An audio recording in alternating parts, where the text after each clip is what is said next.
بسم الله الرحمن الرحيم الحمد لله رب العالمين والصلاة والسلام على سيد المرسلين وعلى آله وصحبه الفائزين أما بعد. ആദരണീയരായ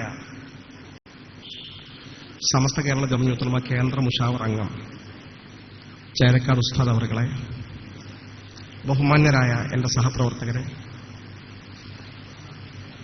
അഹ്ലു സുന്നത്തി വൽ ജമാഅത്തിന്റെ കർമ്മധീരരായ സന്നദ്ധ ഭടന്മാരെ, സുഹൃത്തുക്കളെ, ശംസുൽ ഉലമയുടെ ലോകം എന്ന ഈ സെമിനാറിൽ നവീനതയ്ക്കെതിരെ മഹാനവകൾ സ്വീകരിച്ച സമീപനമാണ് ചർച്ച ചെയ്യുന്നത്. സമയത്തിന്റെ പരിമിതിയും നിങ്ങൾ അനുഭവിച്ചുകൊണ്ടിരിക്കുന്ന തീക്ഷ്ണമായ ചൂടും മനസ്സിലാക്കുന്നുണ്ട്. 15 മിനിറ്റ് മാത്രമാണ് ഞാൻ ഉപയോഗപ്പെടുത്തുന്നത്.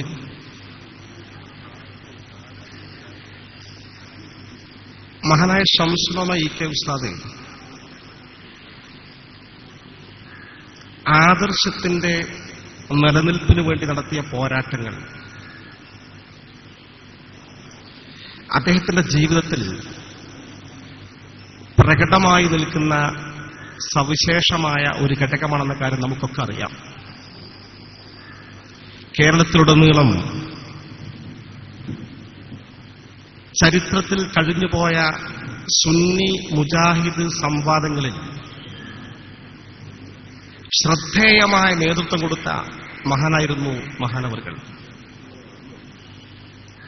ഇന്ന് കേരളത്തിൽ ആദർശരംഗത്ത് പോരാട്ടം നടത്തുന്ന സുന്നി വിഭാഗത്തിലെ സമസ്തയിൽ മാത്രമല്ല, അത് കാന്തപുരം വിഭാഗത്തിലായിരുന്നാലും സംസ്ഥാന കേരള ജംഇയ്യത്തുൽ ഉലമയിലായിരുന്നാലും ആദർശരംഗത്ത് പോരാട്ടം നടത്തുന്ന ഏതൊക്കെ പണ്ഡിതന്മാരും നായകന്മാരുമുണ്ടോ അവരുടെയൊക്കെ ആദർശ വിജ്ഞാനത്തിന്റെ കേന്ദ്രം എത്തി നിൽക്കുന്നത് വന്യരായ ശംസുൽ ഉലമ ഇ കെ ഉസ്താദ് അവറുകളിലാണെന്ന് കൃത്യമായി പരിശോധിച്ചാൽ കണ്ടെത്താൻ സാധിക്കും.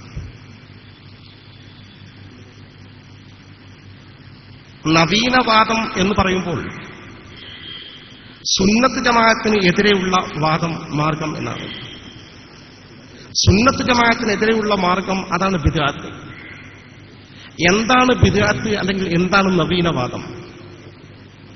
ഹാഫിദ് ഇബ്നു ഹജർ അസ്ഖലാനി റഹ്മത്തുള്ളാഹി അലൈഹിയുടെ വാക്ക് കടമെടുത്താൽ, ഇഹ്ദാസു അംറിൻ യുഖാലിഫു കിതാബൻ ഔ സുന്ന ഔ അസറൻ ഔ ഇജ്മാഅൻ ഫഹാദിഹി ബിദ്അത്തുൽ ളലാൽ.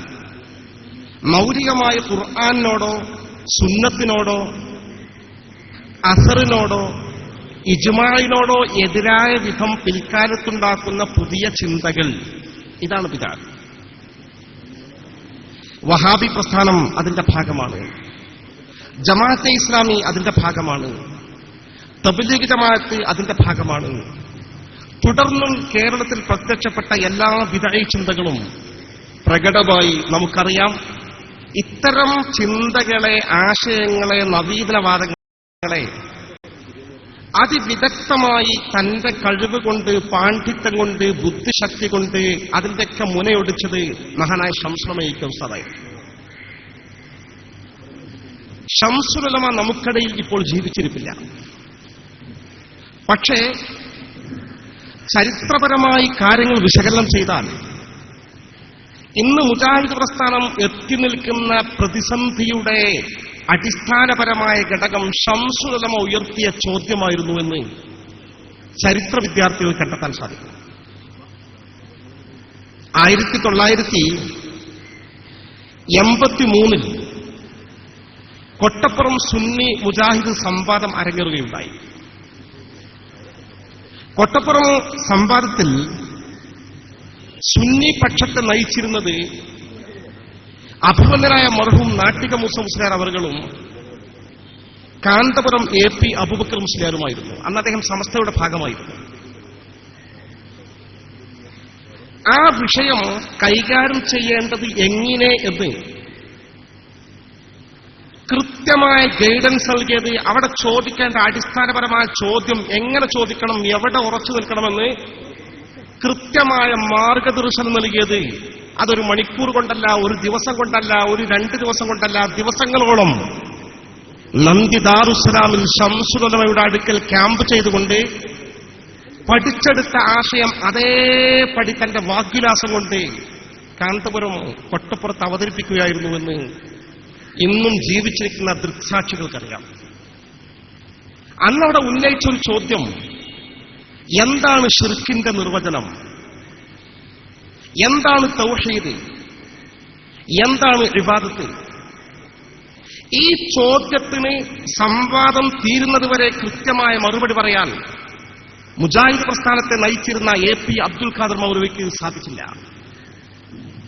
മുസ്ലിങ്ങൾ സുന്നികൾ ചെയ്യുന്ന ഷിർക്കാണ് എന്ന് സ്ഥാപിക്കാൻ ഒരു 100 കണക്കിന് ആയത്തുകൾ ഓതിക്കേൾപ്പിക്കുന്ന ഈ വിഭാഗത്തിന് എന്താണ് ഷിർക്ക് പറ, ആ ഷിർക്കിന്റെ നിർവചനം പറയൂ, ഷിർക്കിന്റെ ഡെഫിനിഷൻ പറയട്ടെ, അപ്പോഴറിയാം ഇത് ഷിർക്കാണോ അല്ലെ പറയൂ എന്ന് പറയുമ്പോൾ അക്ഷരാർത്ഥത്തിൽ ഷിർക്കിന്റെ നിർവചനം പറയാൻ സാധിക്കാതെയാണ് ആ സംവാദം അവസാനിച്ചത്. അതേ പ്രശ്നത്തിന്റെ പേരിലാണ് അന്ന് ശംസുൽ ഉലമ ഉന്നയിച്ച ഈ അടിസ്ഥാനപരമായ ചോദ്യത്തിന്റെ ഉത്തരം തന്നെയാണ് ഇന്നും മുജാഹിദ് പ്രസ്ഥാനം പിളർന്ന് കഷ്ണങ്ങളായി ചിന്നിച്ചിതറമായി ശിഥിലമായി കിടക്കുന്നത്. സത്യം പറഞ്ഞാൽ ഇന്ന് മുജാഹിദ് പ്രസ്ഥാനം ഒരു ഭക്ഷണത്തളിക മേശപ്പുറത്ത് വെച്ചിട്ട് എല്ലാവരും ഭക്ഷണം കഴിക്കുന്ന കൂട്ടത്തിൽ ഒരു ഗ്ലാസ് താഴെ വീണ് ഉടഞ്ഞു സങ്കല്പിക്കും. അത് ചിന്നിച്ചിതറി ചെറിയ ചെറിയ കഷ്ണങ്ങളാവും, വലിയ കഷ്ണം ഉണ്ടാവും. നമ്മൾ എന്തു ചെയ്യും? അതിനെ കൂട്ടിയോജിപ്പിക്കാൻ ആരും ശ്രമിക്കാറില്ല. ഉടനെ ചൂലും മുറവും കൊണ്ടുവന്ന് അടിച്ചുകൂട്ടി അത് മുറത്തിലാക്കി നമ്മൾ വേസ്റ്റിൽ കൊണ്ടുപോയിടും, വേസ്റ്റ് കുഴി.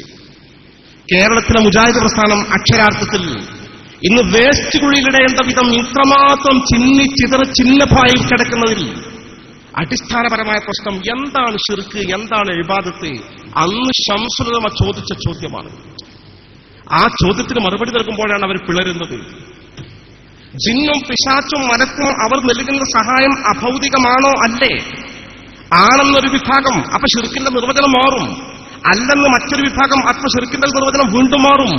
ഈ അടിസ്ഥാനപരമായ ചോദ്യത്തിന് ഉത്തരം നൽകുന്ന കൂട്ടത്തിലാണ് ഇന്ന് 2ഉം 3ഉം 4ഉം എണ്ണമില്ലാത്ത പിളർപ്പിന്റെ കഷ്ടങ്ങളായി ഇവർ ചിതറിക്കൊണ്ടിരിക്കുന്നത്. ശംസുൽ ഉലമയുടെ ഒരു ചോദ്യം ബുദ്ധിപരമായാണ് ശംസുൽ ഉലമ ബിദഅ പ്രസ്ഥാനത്തെ നേരിട്ടത്. ചരിത്രത്തിൽ ഞാൻ വായിച്ചിട്ടുണ്ട്, അബൂ ഇസ്ഹാഖ് ഇസ്മായിൽ നേരിട്ട് കേട്ടിട്ടുണ്ട്. 1956 ഏപ്രിൽ 16 നടക്കാവ് വെച്ച ജമാഅത്തെ ഇസ്ലാമിയുമായുള്ള സംവാദം. ആ ജമാഅത്തെ ഇസ്ലാമിയുമായുള്ള സംവാദത്തിൽ അത് വലിയ ജനാവലിയെ സംഘടിപ്പിച്ചല്ല. മുക്കമ്പി വീരാൻകുട്ടി ഹാജിയുടെ നിർദ്ദേശപ്രകാരം ഇരു കക്ഷികളും തമ്മിൽ ജമാഅത്തിനെ കുറിച്ചൊരു ചർച്ച നടത്തട്ടെ എന്ന് പറഞ്ഞ് ഇന്നും ജീവിച്ചിരിക്കുന്ന പരീക്കുട്ടി ഹാജിന്റെ വസതിയിൽ വെച്ച് ഇരുപക്ഷം പണ്ഡിതന്മാർ പങ്കെടുത്തു. സുന്നിപക്ഷത്തെ പ്രതിനിധീകരിച്ച് പറവണ്ണ മുഹീദ്ദീൻ കുട്ടി മുസ്ലിയാർ, മർഹൂം വാണിയമ്പലം പി അബ്ദുറഹ്മാൻ മുസ്ലിയാർ, മഹാനായ മർഹൂം KV കൂറ്റനാട് മുഹമ്മദ് മുസ്ലിയാർ, അഭിവന്ദനായ ശംസുൽ ഉലമ EK ഉസ്താദ് ഖദ്ദസല്ലാഹു അസ്റാറഹും, അവരുടെയൊക്കെ ദർജ അല്ലാഹു ഉയർത്തി കൊടുക്കുമാറാകട്ടെ, അവരൊക്കെയാണ് നേതൃത്വം കൊടുത്തത്. അബൂ ഇസ്ഹാഖ് ഇസ്മായിൽ മൗലവി തന്റെ അനുഭവം പറയുന്നു. മുജാഹിദ് പ്രസ്ഥാനത്തെ പ്രതിനിധീകരിച്ച് പങ്കെടുത്ത പണ്ഡിതന്മാരുടെ കൂട്ടത്തിലൊന്ന് അദ്ദേഹമാണ്. അദ്ദേഹം അനുഭവം പങ്കുവെക്കുന്നു. സംവാദത്തിന് തുടക്കം കുറിക്കുന്ന ഘട്ടത്തിൽ ശംസുൽ ഉലമ ഒരു ചോദ്യം ചോദിച്ചു.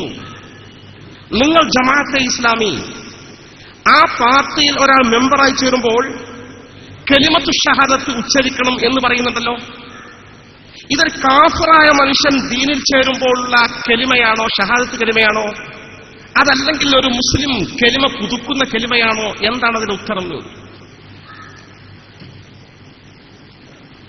അവർ പറഞ്ഞു, ഞങ്ങളെല്ലാവരും മുസ്ലിങ്ങളായി കാണുന്ന പാർട്ടിയാണ്, അത് ഈമാൻ പുതുക്കുന്ന ഒരു കലിമയാണ്, പ്രത്യേകിച്ച് ഒന്നുമില്ല. ഈ ഘട്ടത്തിൽ മഹാനായ ശംസുൽ ഉലമ EK ഉസ്താദ് തന്റെ ബാഗ് തുറന്നുകൊണ്ടൊരു പുസ്തകമെടുത്തു, റൂദാദെ ജമാഅത്തെ ഇസ്ലാമി. ഇന്ന് ആ പുസ്തകം മലയാളത്തിൽ പ്രസിദ്ധീകരിച്ചിട്ടുണ്ട്. IPH പ്രസിദ്ധീകരിച്ചു. അന്ന് ഉറുദു പുസ്തകമാണ്. മഹാനായ ശംസുൽ ഉലമ പറഞ്ഞു, ഈ പുസ്തകം കയ്യിൽ വെച്ചുകൊണ്ട് പറഞ്ഞു, ജമാഅത്തെ ഇസ്ലാമിയിൽ ചേരാത്ത മുഴുവൻ ആളുകളും ജൂതന്മാരാണ്, യഹൂദികളാണ് എന്ന് നിങ്ങളൊരു പുസ്തകത്തിൽ പറയുന്നുണ്ടല്ലോ. അതിനെക്കുറിച്ച് നിങ്ങൾ എന്ത് പറയുന്നു? മധ്യസ്ഥന്മാരായ ഉമറാക്കൾ അത്ഭുതപ്പെട്ടു, ജമാഅത്തുകാരല്ലാത്ത മുഴുവൻ ആളുകളും യഹൂദികളോ? അങ്ങനെ ജമാഅത്ത് പറയുമോ? ഇല്ല, ഞങ്ങളങ്ങനെ പറഞ്ഞിട്ടില്ല, ഒരിക്കലും പറയില്ല, ഞങ്ങൾ എല്ലാ മുസ്ലിം സംഘടനകളെ അംഗീകരിക്കുന്നവരാണെന്ന് പറഞ്ഞു. ഈ ഘട്ടത്തിൽ മഹാനായ ശംസുൽ ഉലമ ഉസ്താദ് തന്റെ ബാഗിൽ നിന്ന് ഉറുദു ഭാഷയുള്ള റൂദാതെ ജമാഅത്തെ ഇസ്ലാമി എന്ന പുസ്തകം എടുത്തുകൊണ്ട് അതിന്റെ ഉറുദു വാചകം വായിച്ചു കേൾപ്പിക്കുന്നു. ഇന്ന് മലയാളത്തിൽ പ്രസിദ്ധീകരിച്ച ആ പുസ്തകത്തിന്റെ പേജ് നമ്പർ 78 അവർ തന്നെ ഇക്കാര്യം എഴുതി വച്ചിട്ടുണ്ട്. ഇത് ഉറുദു ഭാഷയോടുകൂടി കൃത്യമായി മഹാനവർ അവരുടെ മുമ്പിൽ വായിച്ചു കേൾപ്പിക്കുന്നു. എന്താണ് വായിച്ചു കേൾപ്പിച്ച വാചകം? ശംസുൽ എന്ന് വായിച്ചത് അബുൽ സാഖിസ്മാൻ മൗലവി പറയുന്നു, സത്യം തനതായ രൂപത്തിൽ മായമില്ലാതെ സമർപ്പിക്കപ്പെടുകയും മുസ്ലിങ്ങളെന്ന് അവകാശപ്പെടുന്നവർ അതിലേക്ക് ബോധനം ചെയ്യപ്പെടുകയും ചെയ്താൽ അതിനൊപ്പം നിൽക്കുകയും ആ സേവനം നിർവഹിക്കാനായി തയ്യാറാവുകയും ചെയ്യേണ്ടി വരും. അതായത് സത്യം എന്ന ജമാഅത്തെ ഇസ്ലാമി വിഭാവനം ചെയ്യുന്ന സത്യം പ്രകടമായി കഴിഞ്ഞാൽ മുസ്ലിങ്ങളെന്ന അവകാശവാദം ഉന്നയിക്കുന്ന ലോകത്തെ മുസ്ലിങ്ങളൊക്കെ ഈ ജമാഅത്തിന്റെ ലൈനിലേക്ക് വരേണ്ടി വരും. അല്ലെങ്കിൽ മുമ്പ് യഹൂദികൾ സ്വീകരിച്ച മാർഗം സ്വീകരിക്കേണ്ടി വരും. മൂന്നാമതൊരു മാർഗം അവിടെ മുന്നിലില്ല എന്നാണ് ജമാഅത്തെ ഇസ്ലാമി സ്ഥാപകൻ അബുൽ ആല മൗദൂദി എഴുതി വെച്ചത്. ഒന്നുകിൽ ജമാഅത്തെ ഇസ്ലാമി അല്ലെങ്കിൽ യഹൂദി. ഈ പുസ്തകം വായിച്ചു കൊടുത്തപ്പോൾ KC അബ്ദുള്ള മൗലവി മറുഭാഗത്തുള്ള ജമാഅത്തെ ഇസ്ലാമിയുടെ നായകൻ ആ കിതാബ് നോക്കട്ടെ എന്ന് പറഞ്ഞു. ശംസുൽ ആ കിതാബ് ഇങ്ങനെ മുന്നിലേക്ക് എറിഞ്ഞത് കൊടുത്തു. അദ്ദേഹം എടുത്ത പേജുകൾ മറിച്ചു നോക്കിയിട്ട് പറഞ്ഞു, ഇത് ഇപ്പോഴത്തെ അവസ്ഥയെക്കുറിച്ചല്ല പറയുന്നത്. ജമാഅത്തെ ഇസ്ലാമി വിഭാവനം ചെയ്യുന്ന ഒരു ഇസ്ലാമിക ഭരണകൂടം നിലവിൽ വന്നാൽ ആ ഭരണകൂടത്തോട് സഹകരിക്കാതെ മാറി നിൽക്കുന്ന ആളുകളെ കുറിച്ചാണ് യഹൂദി എന്ന് പറയുന്നത് പറഞ്ഞു. അപ്പൊ ശംസുൽ പറഞ്ഞു, അപ്പൊ ഇപ്പൊ ഞങ്ങൾ യഹൂദിയായിട്ടില്ല, വരാൻ പോകുന്ന കാലത്ത് യഹൂദിയാകും എന്നാണ് പറയുന്നതിലെ എത്ര കൊല്ലം പിടിക്കും ഞങ്ങൾ യഹൂദികളാകാൻ ചോദിച്ചതോടുകൂടി സദസ്സളകി പ്രശ്നമായി. ജമാഅത്തുകാരെ മധ്യസ്ഥന്മാർ പോലും തൽക്കാലം നിങ്ങൾ പോയിക്കോ, നിങ്ങൾ ശരിയാവില്ലെന്ന് ആ സംവാദം അവസാനിപ്പിച്ചു. അതാണ് ശംസുൽ തന്റെ ബുദ്ധി വൈഭവം കൊണ്ട് ബിദഅത്തിനെതിരെ ശക്തമായി പോരാട്ടം നടത്തിയ തേരാളി. അദ്ദേഹം ദീന്റെ കാര്യത്തിൽ ഒരു കോംപ്രമൈസിനും ആരോടും പോയിട്ടില്ല. നമ്മൾ ആഗ്രഹിക്കുകയായിരുന്നു ഇന്ന് ശംസുൽ ഉലമ ഉണ്ടായിരുന്നെങ്കിൽ. ചില ആളുകൾ വിശുദ്ധ ഇസ്ലാമിക ശരീഅത്തിനെതിരെ നിർഭയം പ്രതികരിച്ചുകൊണ്ട് പച്ചയായി മുന്നോട്ട് പോകുന്ന ദുഃഖകരമായ സാഹചര്യം. വ്യക്തിജീവിതത്തിൽ ശരീഅത്തിനെതിരെ എന്തും ചെയ്യട്ടെ, അത് അവനും പടച്ചറപ്പും മാത്രമായിരിക്കും. ഒരാൾ സ്വകാര്യമായി വ്യഭിചരിച്ചു, ഒരാൾ സ്വകാര്യമായി മദ്യപിച്ചു, ഒരാൾ സ്വകാര്യമായി വലിയ ഗുരുതരമായ തെറ്റ് ചെയ്തു, അത് അവനും റബ്ബും മാത്രമറിയും. പക്ഷെ നേതൃസ്ഥാനത്ത് അലങ്കരിക്കുന്ന ആളുകൾ പരസ്യമായി ഇസ്ലാമിക ശരീഅത്തിനെതിരായ നിയമങ്ങൾ അതാണ് യഥാർത്ഥമെന്ന് പ്രഖ്യാപിച്ചുകൊണ്ട് മുന്നോട്ട് പോകുന്ന ഒരു അവസ്ഥാവിശേഷം എന്റെ പ്രിയപ്പെട്ടവരെ, അള്ളാഹുവിന്റെ ദീൻ അനുവദിക്കുന്ന അംഗീകരിക്കുന്ന ശംസുൽ ഉലമയുടെ മാർഗം അംഗീകരിക്കുന്ന ഒരു പ്രവർത്തകൻ അംഗീകരിക്കാൻ കഴിയില്ല. ചില ആളുകൾ പറയുകയാണ്, ഇവിടെ പർദ്ദ വിവാദമുണ്ടായി. MESന്റെ സംസ്ഥാന അധ്യക്ഷൻ ഡോക്ടർ ഫസൽ ഗഫൂർ പറഞ്ഞു, മുസ്ലിം സ്ത്രീകൾ പർദ്ദ ധരിക്കരുത് എന്ന എന്റെ അഭിപ്രായം. പിന്നെ സമസ്ത ഇടപെട്ടു, സുപ്രഭാതം ഇടപെട്ടു, അദ്ദേഹം തിരുത്താൻ നിർബന്ധിതനായി. പർദ്ദ ധരിച്ചാൽ ശരീരത്തിൽ സൂര്യപ്രകാശം ഏൽക്കൂല, സൂര്യപ്രകാശം ഏൽക്കാതിരുന്നാൽ വൈറ്റമിൻ D നഷ്ടപ്പെടും. അപ്പൊ സ്ത്രീകൾക്ക് ആരോഗ്യമുണ്ടായ സ്കിന്ന് രോഗം വരാതിരിക്കണമെന്ന് എന്തായിരുന്നാലും പർദ്ദ ഒഴിവാക്കണം. അയാൾക്കത് പറയാം, അയാൾക്കൊരു സമുദായ സംഘടന കടപ്പാടില്ലാത്ത MESന്റെ അധ്യക്ഷനാണ്. പക്ഷേ ചില ആളുകൾ അത് ഏറ്റുപിടിച്ചുകൊണ്ട്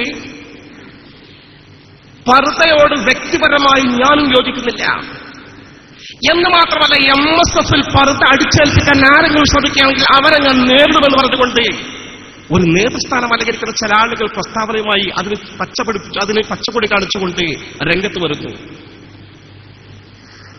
ഡൽഹിയിൽ ഒരു സ്ത്രീ ക്രൂരമായി ബലാത്സംഗം ചെയ്യപ്പെട്ട് കൊല ചെയ്യപ്പെട്ടപ്പോൾ രാജ്യത്ത് മൊത്തം ചർച്ച ചെയ്യപ്പെട്ടു.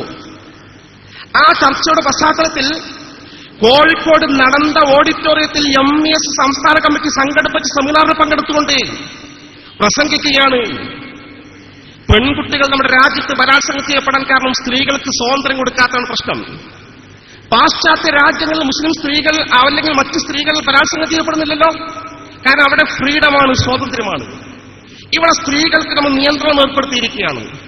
എന്റെ അഭിപ്രായം പറഞ്ഞാൽ ബലാത്സംഗ ശ്രമവും തട്ടിക്കൊണ്ടുപോകുന്ന ഒഴിവാക്കാൻ സ്ത്രീകൾക്കും പുരുഷന്മാർക്കും സ്വാതന്ത്ര്യം കൊടുക്കണം. സ്കൂൾ ക്ലാസ് റൂമുകളിലും കോളേജ് ക്ലാസ് റൂമുകളിലും ആൺകുട്ടികളും പെൺകുട്ടികളും ഒരേ ബെഞ്ചിൽ ഒരുമിച്ചിരിക്കട്ടെ എന്ന് മാത്രമല്ല, എന്തിനാണ് നമ്മൾ അറച്ചു നിൽക്കുന്നത്? JNU പോലുള്ള ഡൽഹിയിലുള്ള സർവകലാശാലകളിൽ ആൺകുട്ടികൾക്ക് പെൺകുട്ടികളുടെ ഹോസ്റ്റലിൽ തങ്ങാനും താമസിക്കാനും പോലും സൗകര്യം നൽകുന്നുണ്ട്. ഈ തരത്തിൽ സ്വാതന്ത്ര്യം കൊടുത്തുകൊണ്ട് ബലാത്സംഗ ശ്രമം തടയണമെന്നാണ് എന്റെ അഭിപ്രായമെന്ന് നേതൃസ്ഥാനമിരിക്കുന്ന ചില ആളുകൾ പച്ചയായി പറയുന്നു, വാർത്തയിൽ വരുന്നു. കേവലം 2 ദിവസം മാത്രം കാലിക്കറ്റ് യൂണിവേഴ്സിറ്റിയിൽ ഒരു ക്യാമ്പ് നടക്കുമ്പോൾ ഇസ്ലാമിക നിയമത്തിന്റെ ഒരു കൗലിന്റെ പിൻബലം പോലുമില്ലാതെ ആദരണീയനായ ചെറുശ്ശേരി ഉസ്താദ് ഉൾപ്പെടെയുള്ള പാണക്കാട് സയ്യിദ് ഹൈദർ ശിഹാബ് തങ്ങൾ ഉൾപ്പെടെ ആളുകൾ ഇടപെട്ടിട്ട് പോലും അവരൊക്കെ മറികടന്നുകൊണ്ട് അവർക്ക് വേണ്ടി ഇസ്ലാമില്ലാത്ത ജുമാ സംഘടിപ്പിക്കുന്നു. വിശുദ്ധ റബീഉൽ അവ്വൽ 12 സുബ്ഹിന്റെ തൊട്ടുമുമ്പ് മുസ്ലിം സമൂഹത്തിന്റെ കരടിന്റെ കഷ്ണമായ അഷ്റഫുൽ ഹൽഖ് മുത്ത് മുഹമ്മദ് മുസ്തഫ സ്വല്ലല്ലാഹു അലൈഹി വസല്ലം തങ്ങൾ ആ ജനിച്ച സമയത്ത് തങ്ങളോടുള്ള സ്നേഹാധിക്യത്താൽ ആ സമയത്ത് എഴുന്നേറ്റ് പള്ളിയിൽ വെച്ച് പ്രവാചകത്തിനുള്ള കീർത്തനങ്ങളും മൗലിദുകളും പാരായണം ചെയ്യുന്ന ആളുകളുടെ ശബ്ദം തനിക്ക് അരോചനമായി തോന്നുന്നു എന്ന് പ്രസ്താവന പുറപ്പെടുവിക്കുന്നു.